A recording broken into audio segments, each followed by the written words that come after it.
Mano. Kiekvieną dieną pradedu su užsidegimu, kiekvieną kartą įkvepiu su didžiausia aistra ir visada nugaliu kliūtis atsiradusias mano kelyje, nes taip gyvena nugalėtojai. Aš esu Continental padanga, oficiali FIFA pasaulio futbolo čempionato rėmėja. Šiandien laidoje matysite. Manoma, jog Amerikoje automobiliai pigus lyg bandelės ir kad internetu kiekvienas lietuvis gali įsigyti pigę, bet puikią transporto priemonę. Ženevos parodos atgarsiai – greiti, bet nebeprotiški automobiliai. Lietuvoje bus privaloma registruoti automobilius su vairu dešinėje. Padangų žymėjimas, ką galime suprasti iš skaičių ir raidžių. Žiūrovų nufilmuoti vaizdeliai rubrikoje Gatvių reporteris.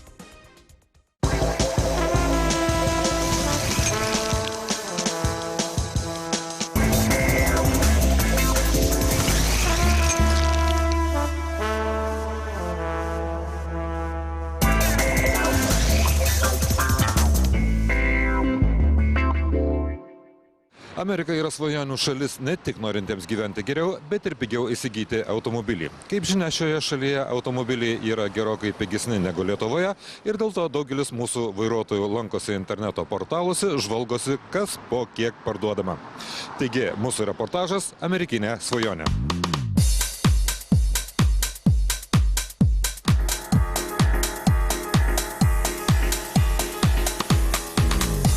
Šiais laikais mums nereikia iš naujo atrasti Ameriką. Šiais laikais mums nereikia joje būti, norint įsigyti amerikietišką automobilį. Ir štai sėdu prie kompiuterio, surinku pavadinimą Copart ir atsiduriu tikrame Klondaike, aukcionų tinklapyje. Čia milijonai automobilių, čia kiekvienas gali įsirinkti geidžiamą mašiną. Mašinos parduodamos aukciono metu ir laimi tas, kas siūlo daugiausiai, arba automobilį galima įsigyti tiesiog už nemažą kainą išsyk. Taip, šioje šalyje mašinos yra pigesnės, ypač pagamintos už Atlanto, arba japoniškos, skirtos Amerikos rinkai. Šiandien 12 p.m. jų laiku bus surinktas aukcionas. $6,000 galima bidinti tas, kas yra užsiregistravę. Arba už $13,000 galima pirkti dabar. Štai, nebaisus toks mašinas. Liko 6 valandos 3 minutės iki aukciono pabaigos. Grieko vertas automobilis iš tikrųjų verta pirkti. $6,100 yra 15,000 litų. Tada reikės pridėti apie 2,000 litų už transportavimą. 17,000. Dar ten visokie aukciono mokesčiai gali sudaryti apie 1,000 litų. Ir tada nuo šitos sumos reikės mokėti muitų mokestį 10%. Sakysim, apvalinkime.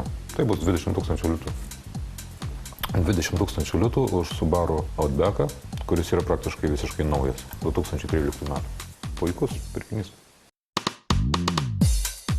Žodžiu, internete galima rasti begalę informacijos apie tuos automobilius ir ko gero tik kompiuterio ekrane galima neišvykstant iš kabineto pamatyti, ar iš tikrųjų automobilis yra tiek nukentėjęs, kaip jis vertinamas, kokie jo rinkos kaina ir taip toliau. Amerikos tinklapiai yra visagaliai. Europietišką automobilį įsigyti pigiau galima tik tokiu atveju, jeigu jis yra gerokai nukentėjęs eismo įvykyje. Taigi, daugelis mašinų į Lietuvą atkeliauja po avarijų, tiesiai į Lietuvos meistrų auksarankių rankas. Bet apie tai vėliau. Perkant internetu, Jungtinėse Amerikos valstijose sužalotą automobilį pirkėjo visuomet laukia katė maiše. Nors ir kaip išsamiai būtų aprašytas parduodamos automobilis bei jo defektai, kad ir kiek bebūtų įdėta nuotraukų, perkant tokią amerikietišką katę maiše sunku neapsigauti, juk apgavikų yra ne tik mūsų šalyje. Teoriškai galima pasitikrinti daug dalykų apie mašiną iš Amerikos. Ta prasme, kad būtų tikrai pasitikrinta, ar rida tikrai tikra, ar mušimą bandyti susirasti kažkokias nuotraukas internete, kaip automobilis atrodė ir panašiai.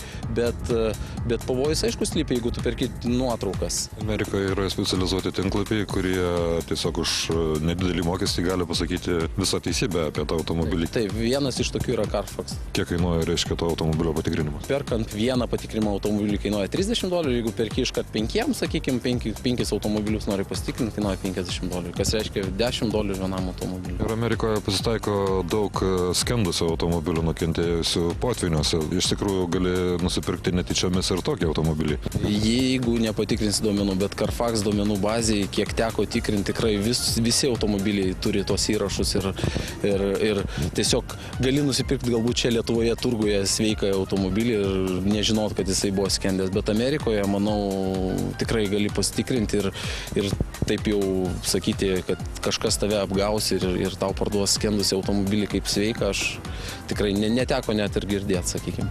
Tame versle yra daugybė niuansų, kurių nežino atsitiktinis asmuo, tačiau juos žino profesionalai. Tiesa, padėti išsirinkti gerą automobilį gali ne tik asmenys ar įmonės, bet ir virtualūs pagalbininkai. Išlaidos ir kaštai yra pakankamai nemaži. Greičiausiai lengviau būtų surasti kažkokią tarpininko kompaniją, kuri padėtų suorganizuoti visą nupirkimo ir pargabenimo ir visų kitų procedūrų suforminimo paslaugas. Dalyvauti minėtuose aukcionuose gali tik registruoti asmenys, automobilių pardavėjai. Tad išsirinkti automobilį gali pats, bet sandėrį turi įvykdyti licencijuotas pirkėjas. Lietuvoje tokių surasti padės tas pats visagalis internetas. Kiek reikia dar pridėti vidutiniškai prie automobilio pardavimo kainos? Importo mokesčiai yra konkretus, yra 10% importo muitas, sakykime taip, ir 21% importo PVM. Tai yra labai konkretu ir reiškia, apie 30 kelis procentus prisideda prie automobilio nupirkimo kainos kartu jau su transportavimo kaštais. O transportavimas gali kainuoti nuo 2000 litų iki 5, iki 6, iki 7. Ta prasme, priklausomai kokiam galų gale yra ir Aliaska, kuri yra visai kita Amerikos dalis, tai sunku pasakyti. Amerikoje nupirkus automobilį, už jį reikia sumokėti vietinius mokesčius, atgabenti į uostą, įkrauti, atplukdyti ir Lietuvoje sumokėti muito mokesčius. Štai iš visų tų išlaidų ir susideda tikroji automobilio kaina. Visiems iš trečiųjų šalių atvežtiems automobiliams lengviesiems automobiliams yra taikomas 10% muito mokestis. Na, jeigu jūs nusiperkat, tarkim, automobilį pigiai už $1000, reikėtų pridėti dar transportavimo išlaidas iki Klaipėdos uosto, jeigu automobilis keliauja per uostą. Ir mes paskaičiuotumėm, tai būtų $1800, kaip pavyzdžiui. Ir tada dar pavertę juos litais, tai būtų apie 4600 litų.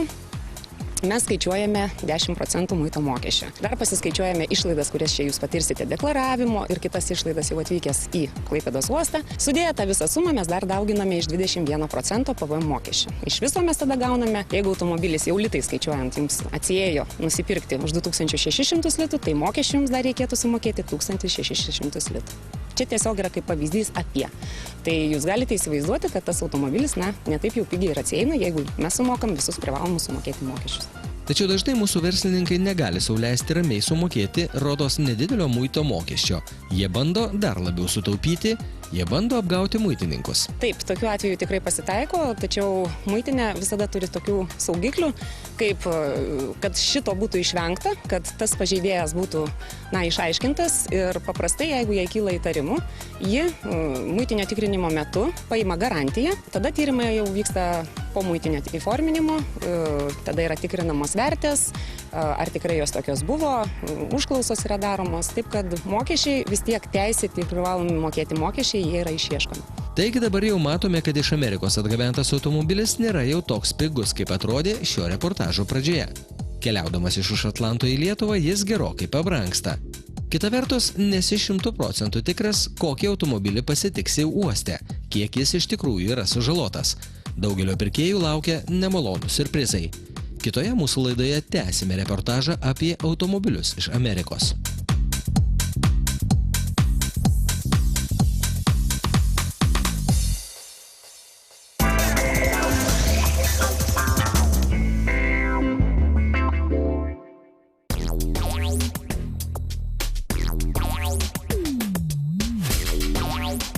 Tęsime reportažų ciklą apie šių metų Ženevos automobilių parodą.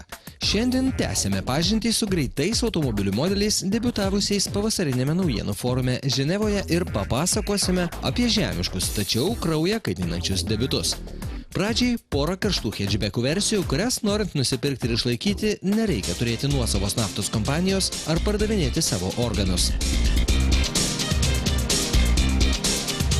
Honda pristatė naujos kartos kultinio Civic Type R koncepciją. Tačiau niekas nebijoja, kad lygiai toks pat automobilis išriedės pro gamyklos vartus jau kitais metais.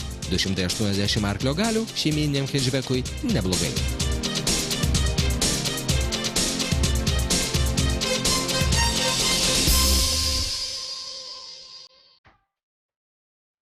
Tiek pat galios pasiūlys ir Seat Leon Cupra versija, kuri jau gali girtis pagerinusi Nürburgringo trasos ratų įveikimo laiką tarp priekiniais ratais varomų automobilių. Rezultatas 7 minutės 58 sekundės.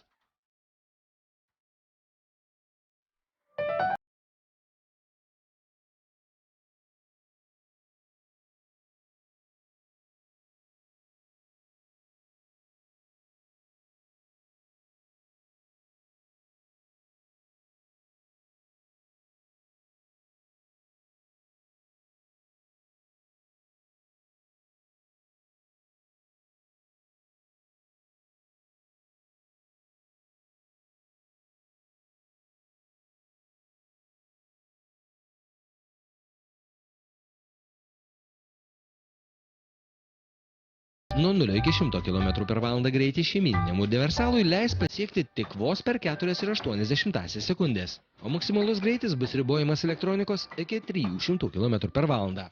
Prie viso to dar pridėsime žodžius gražus ir patrauklus. Jei ne vienas, tai kitas tikrai tiks šiam universalui.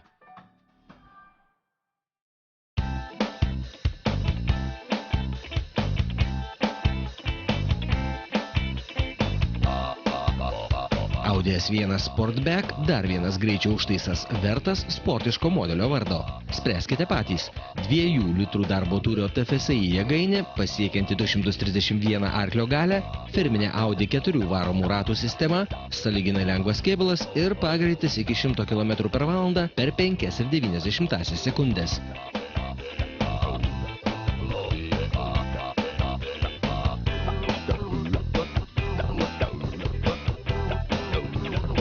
Sunku patikėti, kad kas nors ant miniatiūrinio mažylio bazės ryžtųsi kurti crossoverį. Tačiau prieš metus Ženevos parodoje debiutavusi Opel Adam Rock vizija sulaukė tokių gerų atsiliepimų, kad gamintojai nusprendė ją įgyvendinti. Štai padidintos prošvaisos, bazinėje įrangoje turintis elektra valdomo brezentinį stogą ir kėbulo apsaugas. Tai pirmasis 3 durų mažo dydžio padidinto pravažumo automobilis, kurio ilgis neviršyje 4 metrų. 1 litro darbo tūrio Ecotec 3 cilindrų variklis su tiesioginė degalų įpurškimo sistema mažo dydžio jėgainiai suteikia didelės galimybės. Jis pasiekia 115 arklio galių ir 166 Nm sukimo momentą, net ir esant mažoms apsukoms. Fiat tobulinimo viršūnę galima pavadinti demonstruota Abarth 695 biposto. Jis tituluojamas pačiu greičiausiu Abarth per visą Skorpiono ženklu besipuikuojančio sportiškojo padalinio istoriją. Vos 997 kg sveriantis mažylis, ginkluotas 190 arklio galių varikliu, iki 100 km per valandą įsibėgėja per 5,9 sekundės. Automobilio salone vairuotojo laukia sportinės sėdynės su 4 tvirtinimo taškų saugos diržais.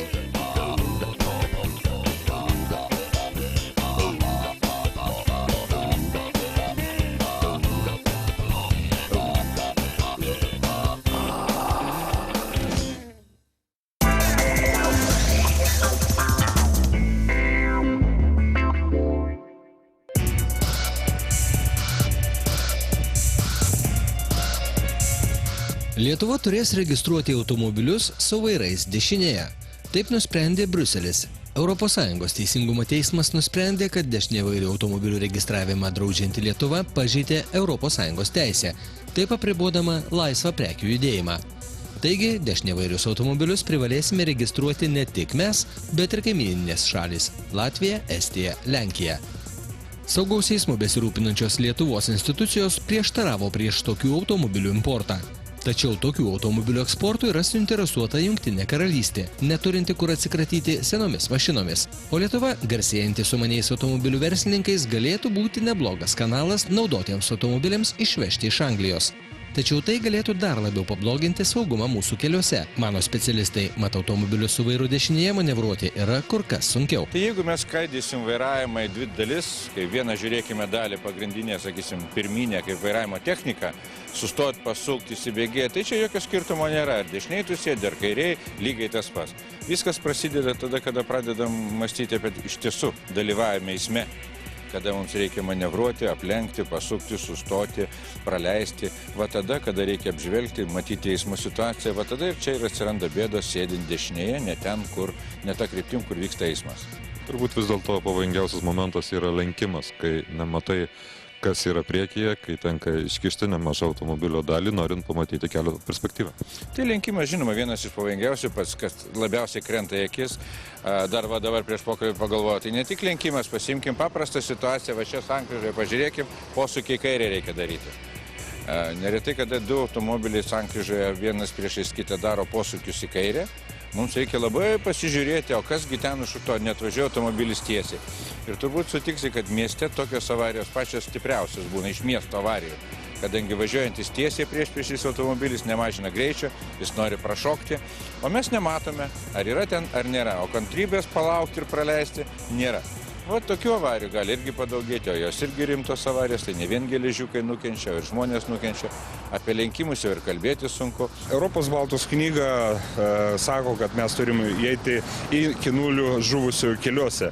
Ir bet kokia mūsų strategija yra būtent tai nukreipta. Tai bet koks sąlygas ar faktoris, kuris gali lemti, kad dėl to gali padidėti žuvusių keliuose, kad gali būti nesaugu, mus tikrai rūpi ir mes su to dirbame. Tai čia nėra kažkokio specialaus trūkdžio, būtent kaip prekė, kaip automobilį. Čia yra būtent abejonės būtent dėl saugumo to automobilio.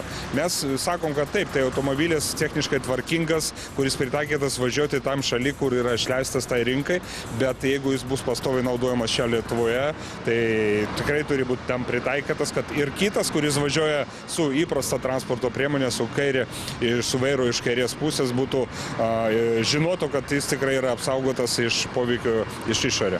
Nors Lietuva ir pralaimėjo teismą, tačiau tai nereiškia, kad dešiniavairiai tuoj pat užplūs šalies kelius. Lietuva privalės šiuos automobilius registruoti, tačiau neprivalės leisti jais važinėti. Galbūt jiems bus sudarytos kliūtis atliekant techninę apžiūrą ar kitose institucijose. Jokių kliūčių papildomų nebus, paprasčiausiai bus papildomos techninės reikalavimai, kurie jie turi atitikti. Tai atitinkus tiem reikalavimas jie tikrai bus ar gaus techninės apžiūros taloną, techninę apžiūrą. O dėl draudikų, tai irgi mes kalbėsime, dėl to aš manau, kad bendra sistema draudimo irgi neturi priklausyti nuo tam tikros grupės vairuotojų ir turi dalintis tarpusavėje toms nuostoliams, kurie gali atsirasti būtent dėl tokių automobilio naudojimo eisme. Galbūt numatysime papildomus veidrodėlius, būtent Europos teisingumo teismas tai numato papildomų kamerų stebėjimo, kurie lenkimo metu signalizuos apie pavojų kelyje būtent tokio automobilio vairuotojui. Tai tų priemonių paketas gali būti pakankamai didelis. Galbūt ir privalumas tai, kad Lietuvos parkas šiek tiek atjaunės, nes tie angliški automobiliai yra pigesni ir naujesni. Na, tas parko atjaunėjimas, mesgi žiūrėjome parko atjaunėjimą dažniausiai ta prasme, kad automobiliai būtų saugesni.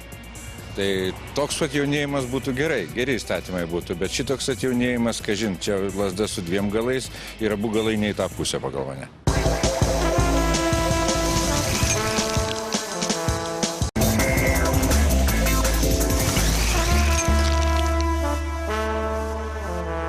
Laidą pristato. Kiekvieną dieną pradedu su užsidegimu, kiekvieną kartą įkvepiu su didžiausia aistra ir visada nugaliu kliūtis atsiradusias mano kelyje, nes taip gyvena nugalėtojai. Aš esu Continental padanga, oficiali FIFA pasaulio futbolo čempionato rėmėja.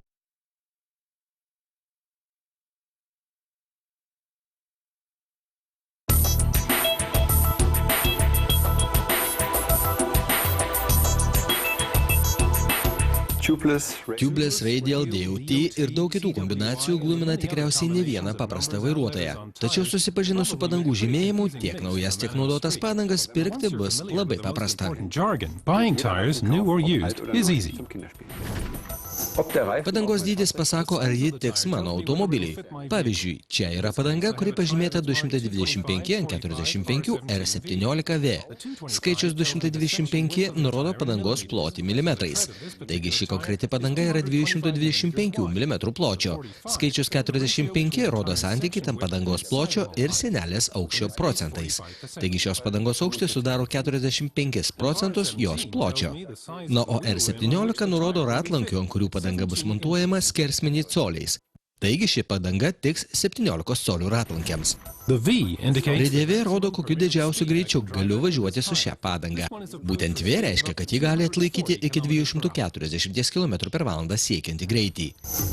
DOT serijinis numeris yra skaičių ir raidžių kombinacija. Pirmieji 8 ženklai rodo, kokioje gamykloje buvo pagaminta padanga, padangos gamintojo ir jos dydį.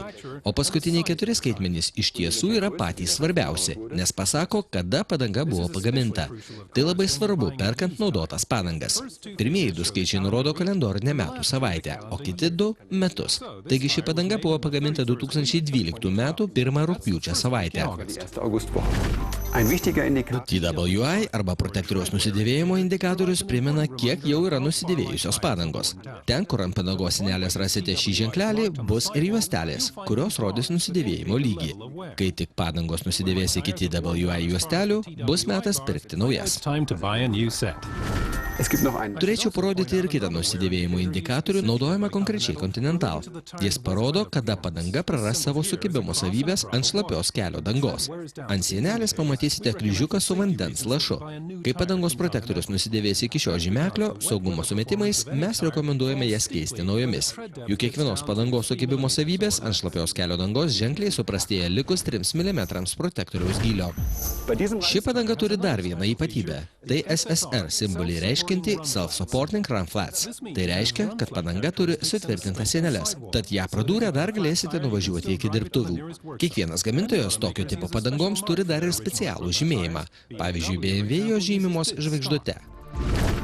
Kiekvienas vairuotojas prieš pirkdamas padangas turėtų pasikonsultuoti su vietiniu padangų specialistu ar pardavėju, kuris padės pasirinkti geriausiai tinkančias padangas, nes tik su teisingai parinktomis padangomis vairuotojas galės mėgautis saugiu ir komfortišku važiavimu.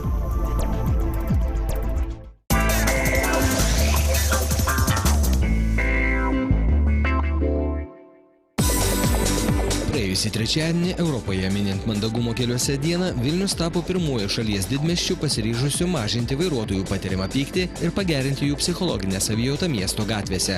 Sostinės savivaldybė prisijungė prie Lietuvos draudimo, Susisiekimo ministerijos ir Lietuvos kelių direkcijos socialinio projekto Nulis pykčio, kuriuo siekiame mažinti pykčio lygį Lietuvos keliuose ir įrengė pirmąjį Įsijunk šypseną kelio stendą miesto gatvėse. Jis vairuotojus džiugins Vinco Kudirkos gatvėje leidžiantis žemyn nuo Taurų kalno.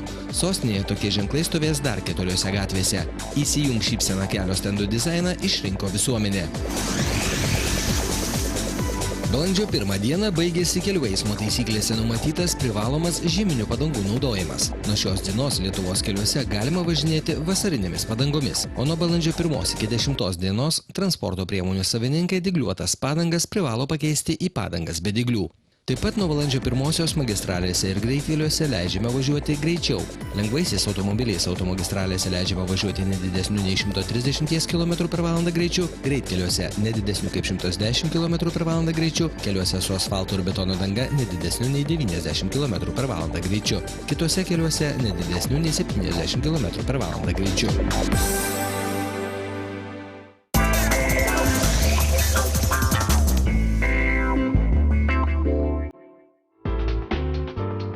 Laidos pabaigoje, kaip visuomet, rubrika Gatvių reporteris. Joje žiūrovų keliuose ir gatvėse nufilmuoti vaizdeliai. Beveik kiekvienoje laidoje rodome nedrausmingus pėsčiuosius. Karolis rašo: buvo labai blogas matomumas, o pėsčiasis gvėroja viduriu kelio, be jokių atšvaitų. Vos spėjau jo išvengti. Štai taip galima susigadinti kūčių vakarą, kai vidury kelio atsiranda tokių savižudžių. Štai dar vienas įkaušęs žmogus vos nekrenta po ratais eidamas keliu, nors šalia yra šaligatvis. Priminsime, kad šiemet iki kovo 13 dienos iš 47 žuvusių Lietuvos keliuose 27, tai yra beveik pusė, yra pėstieji. Dar vienas vaizdelis iliustruojantis ką tik paskelbtą informaciją, kada pėstieji elgiasi taip, lyg būtų be galvų.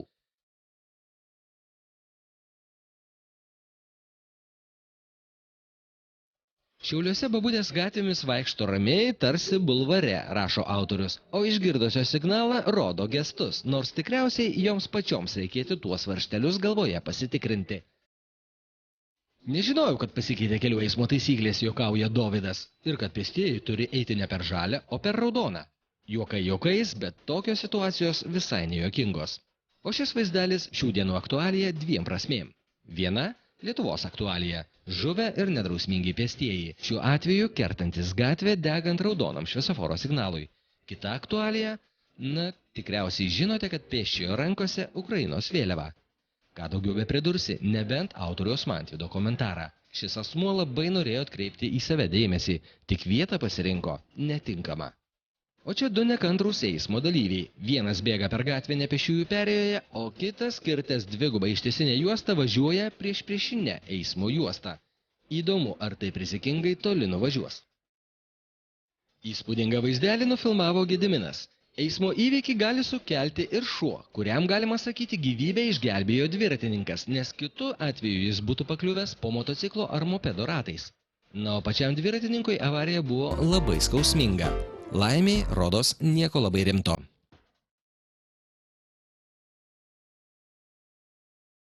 Manau, puikus pavyzdys, rašo Saulius, kodėl dviratį per perėją reiktų vestis šalia.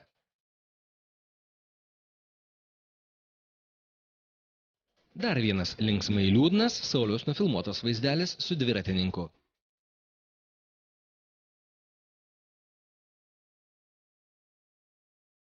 Ir dar vienas neatsargus dviratininkas Vilniuje patekęs į to paties autoriaus objektyvą.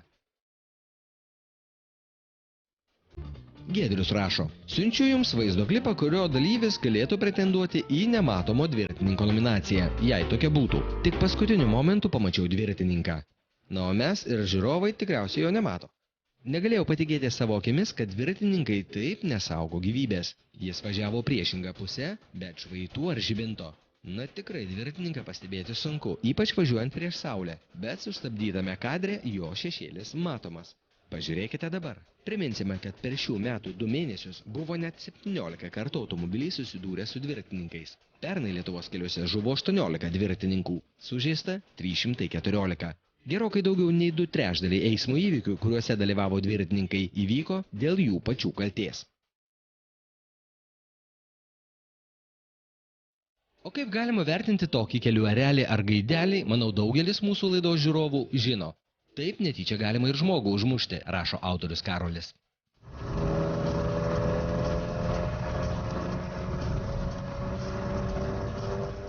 Dar vienas nepagristai drąsus BMW manevras. Ir dar tokia pati automobilio markė ir toks pat manevras. Ir dar vienas tų pačių 3 raidžių vokiško modelio vairuotojo manevras, šį kartą apsisukimas draudžiamoje vietoje. Ar sunku nuvažiuoti į priekį dar 200 metrų iki šviesoforo ir apsisukti, pavymui klausė Redas, tik ekstremaliai kaitinęs savo automobilio stabdžius. Na, o Virginijus nufilmavo, kaip kartais baigėsi tokie kelių eismo taisyklių pažeidimai. Mantvydas taip pat nufilmavo nelinksmą įvykį Geležinio Vilko gatvėje. Matyt, mergina paprasčiausiai užsižiopsojo, rašo autorius. Na, o pabaigoje keistas įvykis, kurį jau matė ne vienas interneto portalų lankytojas ir apie kurį papasakojo bei nufilmavo Edgaras. Vilniuje važiavau Narbuto gatve link miesto centro. Dideliu greičiu pro mane pralėkęs Fiat šiek tiek pristabdė, bet paskui kažkodėl taranavo miesto visureigį RAV4 ir net nesustojęs nulėkė tolyn. Numeris BZZ 113. Eismo įvykio sukėlėja pavijo už kilometro prie prekybos centro Panorama. Per langą parodžiau, kad sustotų, bet moteriškė apsimetė, kad nieko nesupranta ir nemato. Ir nuvažiavo žvėryno link. RAV4 vairuotoja neįsidėmėjo kaltininkės automobilio numerio, todėl mano medžiaga padėjo pareigūnams nustatyti pažeidėją. Jai tikriausiai gresia dideli nemalonumai. Na, o mes priminsime, kad už pasišalinimą iš eismo įvykio vietos vairuotojai gresia piniginė bauda nuo 3000 iki 4000 litų ir be to teisės vairuoti atimimas nuo 3 iki 5 metų.